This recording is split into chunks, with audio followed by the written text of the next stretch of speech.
Just a few days after my wedding, I was in the kitchen with my husband, chatting about everyday things. My father-in-law walked in and asked my husband where he had been earlier. When my husband replied that he went for a haircut, his father asked where he got the money. I quickly chimed in that I had given it to him, not mentioning that the money actually came from my father-in-law in the first place. What my father-in-law said next stunned me. He insisted that only one person in the family should control the money because, according to him, that person is the one who fulfills everyone else's needs. It was clear he meant himself. What hurt even more was that my husband didn't defend me. He didn't say a word. He just let his father's words hang in the air, and I was left feeling small and insignificant. His wife had passed away long ago, and I understood that he was used to taking care of everything.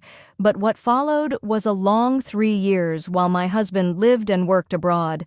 I was left in a situation where my father-in-law even controlled basic necessities. It's hard to admit, but he would buy my pads, or I would have to ask my mom to stock up on them for me. Looking back, it was a toxic environment that took away my independence and left me feeling powerless.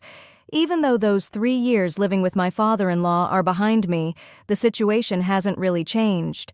Now I live abroad with my husband, and while I'm technically free to buy whatever I need, the control is still there. This time, it's my husband who oversees everything. We have a kid now, and leaving this relationship feels impossible. I find myself afraid to speak up, to challenge the control. It's as if the independence I once dreamed of is just an illusion. The weight of this toxic dynamic lingers, and I can't help but feel trapped, unable to break free for the sake of my kid.